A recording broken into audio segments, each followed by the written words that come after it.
Diary ने खोला कत्ल का रहस्य। पुलिस जब मौकाए वारदात पर पहुंची तो निकुंज निवास के आगे भीड़ लगी थी। लोहे का बड़ा सा दरवाजा बंद था पर उसमें बना छोटा सा गेट खुला हुआ था। सुबह दूध वाले ने आकर वही बाहर लगी घंटी बहुत देर तक बजाई थी, परंतु जब दरवाजा नहीं खुला तो वह छोटे गेट से अंदर बरामदे तक आ गया था। एक घंटी वहां भी थी। दूध वाले ने वह भी बजाई पर अंदर से कोई आवाज नहीं आई तो उसने ड्राइंग रूम के अंदर पर्दे की झिल्ली में से झांकने की कोशिश की। कोई और दिन होता तो वह बाहर से ही वापस लौट चुका होता, परंतु कल घर के मालिक ने खुद बाहर आकर 7 लीटर दूध का ऑर्डर दिया था और कहा था कि बहुत मेहमान आएंगे तो ज्यादा दूध की आवश्यकता होगी। अंदर झांकने में वह सफल रहा पर नजारा दिल दहलाने वाला था। साहब कुर्सी पर पैर ऊपर रखकर थरथर कांपते ऐसे बैठे थे जैसे होशवास खो चुके थे और मेम साहब नीचे जमीन पर पड़ी थी। उनके शरीर पर कोई हलचल नहीं थी, शायद वह जीवित ही नहीं थी। दूध वाला फौरन छोटे गेट से बाहर निकल आया और उसने पड़ोस वाले मिश्रा जी के घर की घंटी बजाकर उन्हें स्थिति से अवगत करवाया। उन्होंने बिना आवाज लगाए झांक कर देखा तो दूध वाला सच बोल रहा था। फौरन कुछ पड़ोसियों को एकत्रित करके मिश्रा जी ने पुलिस को सूचना दी। पुलिस के आने तक तो वहाँ भारी भीड़ एकत्रित हो चुकी थी। पुलिस के अंदर जाकर दरवाजा जोर जोर से पीटने पर कुछ ही मिनट में दरवाजा खुल गया। पुलिस की पूछताछ में जो सामने आया वह इस प्रकार था कि 6 महीने पूर्व ही राकेश और तारा इस घर को खरीदकर इसमें रहने आए थे। उनके विवाह को 4 वर्ष हुए थे और अभी कोई संतान नहीं थी। दोनों ही पड़ोस में किसी से बात नहीं करते थे। पड़ोसियों ने प्रारंभ में घनिष्ठता बढ़ाने का प्रयास किया, परंतु रूखी सी मुस्कान के अतिरिक्त कोई उत्तर नहीं मिला। सामने पड़ने पर औपचारिक हाय हेलो के अतिरिक्त किसी से बात नहीं होती थी। यह मकान 2 बरस तक बंद रहा था। उससे पहले जो परिवार यहाँ रहता था उनकी युवा बेटी ने आत्महत्या कर ली थी यही एक कमरे में। उसके बाद वह परिवार यहाँ से कहीं और चला गया था। अंततः कोई इस मकान को खरीदना नहीं चाहता था। ऐसे में राकेश को यह मकान कम दामों में मिल गया था और उसने इसे खरीद लिया। पड़ोसियों के अनुसार पति पत्नी के संबंध मधुर नहीं थे। लड़ाई झगड़े की आवाज अक्सर ही वहाँ से आया करती थी। तारा की मृत्यु के बारे में राकेश ठीक से कोई जवाब नहीं दे पा रहा था। उसके गले में निशान थे जिससे पता चल रहा था कि किसी कपड़े से गला घोंटकर उसे मारा गया है, परंतु कपड़ा गायब था। राकेश के अनुसार जब वह सुबह करीब 5:30 बजे पानी पीने उठा था तो उसने तारा को इसी तरह पड़े देखा। उसने हिलाया डुलाया, तब समझ में आया कि वह नहीं रही। पुलिस द्वारा पूछने पर कि मेहमान कौन से आने वाले थे, राकेश का जवाब था दूधवाले से। ऐसा बोलने के लिए तारा ने कहा था वह कोई सरप्राइज देना चाहती थी। जैसे ही सूचना मिली दोनों के परिवार भी वहां पहुंच गई। तारा के घर वाले राकेश को कोस रहे थे। राकेश के घर वाले मानने को तैयार ही नहीं थे कि वह ऐसा कर सकता है। शक की सुइयां हालांकि राकेश की ओर ही जा रही थी। केस जल्दी ही सीबीआई के सुपुर्द कर दिया गया। संजय एक जाना माना नाम था। इस तरह के उलझे हुए केस की तह तक पहुंचने में उसकी ही मदद ली जाती थी। जब से केस उसके हाथ में आया लोग केस सुलझने की उम्मीद करने लगे थे। जब तारा की डायरी संजय के हाथ लगी तब राकेश और भी फंसता नजर आया, क्योंकि उसमें रोजाना के झगड़ों का जिक्र था। कहीं तारा ने आत्महत्या की बात लिखी थी तो कहीं कुछ और। ही हत्या से 2 दिन पहले तो उसने राकेश से जान का खतरा ही लिख दिया था। आखिरी पेज पर जब संजय ने यह पढ़ा कि राकेश से 7 लीटर दूध क्यों बोला दूध वाले को मेरे क्रियाकर्म पर लोग इकट्ठा होने वाले हैं, तो उसका माथा ठनका। अब शक की गुंजाइश कहाँ बची थी। राकेश से सख्ती से पूछताछ की गई, परंतु उसका कहना यही था कि ऐसा बोलने को तारा ने कहा था। पूछताछ में यह भी सामने आया कि घर में कई दफा अजीब अजीब आवाज भी सुनाई देती थी जिससे तारा बहुत डर जाती थी। उसे किसी आत्मा के साये की आशंका भी होती थी। राकेश ने बताया कि आवाजें तो उसे भी सुनाई देती थी, पर इस बात पर संजय ने विश्वास नहीं की। उसने राकेश से पूछा कि तारा डायरी में हर बात लिखती थी तो उसने डायरी में ये बात क्यों नहीं लिखी। इस पर राकेश ने बताया तारा को मैंने कभी डायरी लिखते नहीं देखा, वो डायरी लिखती थी यह तो मुझे आपसे पता चला। राकेश ने हैरानी से बोला। संजय ने डायरी निकालकर राकेश को दिखाई। डायरी पिछले 5 से 6 महीने से लिखी जा रही थी। जब राकेश ने डायरी देखी तब उसने वो डायरी तारा की है यह मानने से ही इनकार कर दिया। उसके अनुसार डायरी की लिखावट तारा की नहीं थी। एक बार तो संजय चकराया, फिर उसने तारा की हैंडराइटिंग दिखाने के लिए कहा। उसे डायरी के अतिरिक्त घर में तारा के हाथ से लिखा हुआ कुछ नहीं मिला। राकेश ने कहा वह सारे काम लैपटॉप और मोबाइल फोन पर करती थी। मैंने उसे घर पर कुछ लिखते कभी नहीं देखा था। संजय ने पूछा फिर तुम कैसे यह दावा कर सकते हो कि राइटिंग उसकी है या नहीं? राकेश, क्योंकि शादी से पहले उसने कुछ पत्र मुझे लिखे थे और एक बार हमारी जोरदार लड़ाई हुई तो गुस्से में उसने खुद ही सब फाड़ डाले थे। संजय ध्यान से उसके चेहरे को पढ़ रहा था। लिखावट तारा की है या नहीं यह साबित करना मुश्किल नहीं था उसके लिए, पर राकेश जो कह रहा था उसमें क्या थोड़ी सी भी सच्चाई है? राकेश से आगे कहा, इस डायरी से तो ऐसा लगता है कि हमारे रिश्ते बेहद खराब थी, जबकि ऐसा नहीं है। हम लड़ते बेशक थे पर प्यार भी एक दूसरे से बहुत करते थे। राकेश ने दिमाग पर जोर डालते हुए कहा, मुझे कुछ याद नहीं आ रहा। तारा की माँ को भी डायरी दिखाई गई तो उन्होंने भी लिखावट तारा की होने से इनकार किया।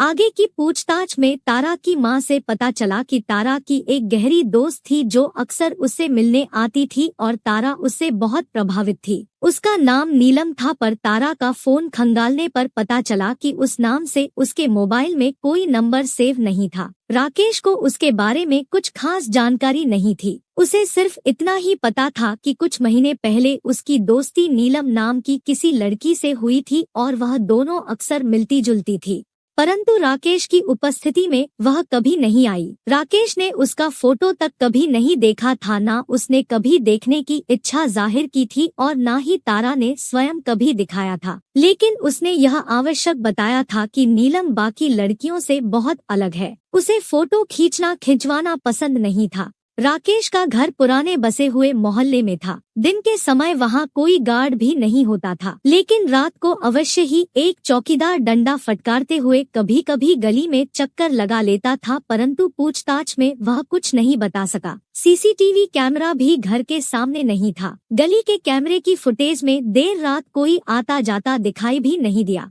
सबका शक बार बार राकेश पर ही जा रहा था, लेकिन नीलम को ढूंढना भी जरूरी था।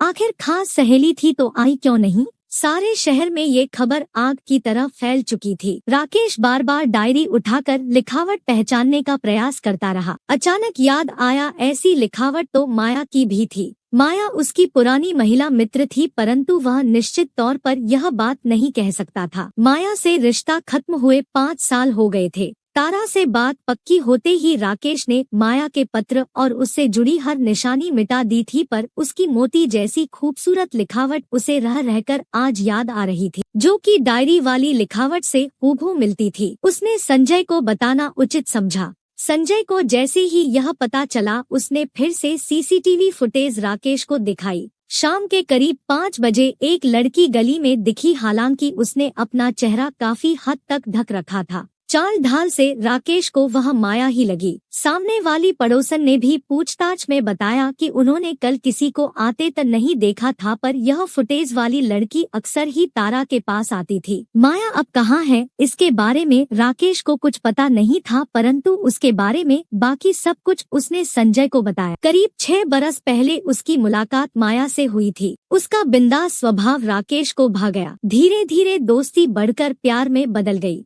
राकेश ने उसे जीवन संगिनी बनाने का फैसला भी कर लिया था कि कुछ विश्वसनीय सूत्रों से पता चला कि माया सही लड़की नहीं है। उसका उठना बैठना आपराधिक प्रवृत्ति के लोगों के साथ है और वह स्वयं भी छोटी मोटी वारदात में नियुक्त रहती है। राकेश का दिल टूट गया। उसने फौरन रिश्ता समाप्त करने का फैसला किया। माया ने बहुत मनाया, बहुत समझाया, खुद को बदलने की बात भी की, पर राकेश दृढ़ निश्चय कर चुका था। कुछ दिन बाद घर वालों ने ही उसके लिए तारा को चुना था। 6 महीने रिश्ता तय रहा। इस दौरान ही तारा ने राकेश को कई पत्र लिखा था। शादी के बाद माया के बारे में राकेश ने तारा को कुछ नहीं बताया था और उनके बीच सब ठीक ठाक था। तारा को ही किसी ने इस सस्ते दाम पर मिलने वाले घर के बारे में बताया था और राकेश ने इसे खरीद लिया था। पता नहीं कैसे उसे माया के बारे में भी पता चला और तब से झगड़ा शुरू हो गई। यहाँ शिफ्ट होने से पहले तारा अधिक मिलनसार भी थी और पिछले पड़ोस के लू से उसके रिश्ते भी अच्छे थे। राकेश थोड़ा संकोची था और शुरू से ही ज्यादा दोस्त नहीं बनाता था, परंतु यहाँ आकर तारा ने पड़ोसियों से रिश्ते नहीं बनाए। बस उसका सारा ध्यान नीलम की तरफ था। शायद उसी ने उसको ज्यादा दोस्त ना बनाने की सलाह दी हो।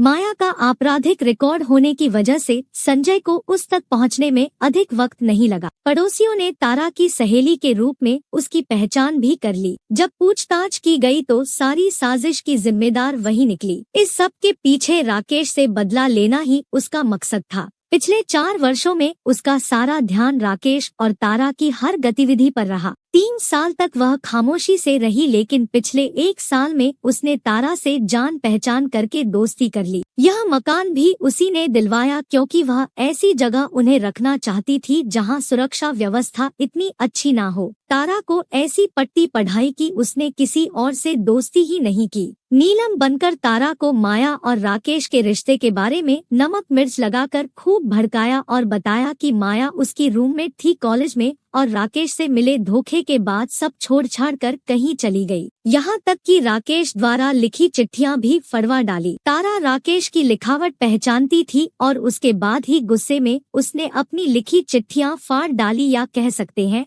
ऐसा करने के लिए भी नीलम ने भड़काया था, क्योंकि वह तारा की लिखावट के सबूत मिटाना चाहती थी। उस घर में किसी की छाया होने का भ्रम भी उसने इसलिए ही पैदा किया। इसके लिए उसने कभी कभी रिकॉर्ड की हुई सांसों की आवाज और कुछ अन्य आवाज चलाने का इंतजाम किया था। इस सिलसिले में वह उसकी मददगार भी बन रही थी। दूध वाला 7 लीटर दूध इसलिए लाया था कि भूत भगाने के लिए घर में पूजा रखवाई गई थी और राकेश के लिए यह पूजा सरप्राइज थी। सब कुछ योजना बनाकर एक दिन पहले शाम को राकेश के घर पहुंचने से पहले वह प्रसाद के नाम पर नशीली खीर दे गई थी और खाना खाने के बाद राकेश और तारा ने वह खीर खाई थी। दोनों गहरी नींद में सो गए। उस दिन वह घर में ही छुपी रही। रात को तारा को खींचकर हाल में ले आई, जिससे राकेश की नींद ना खुले। अपने ही दुपट्टे से उसका गला घोटकर मोबाइल से सारे सबूत मिटा डाली। मोबाइल फोन से वह नंबर, मैसेज सब कुछ डिलीट कर दिया। तारा की दराज में वह डायरी रखी, फिर बाहर आकर सुबह की प्रतीक्षा करने लगी। 5:30 बजे जब राकेश का नशा टूटा तो उसे प्यास लगी।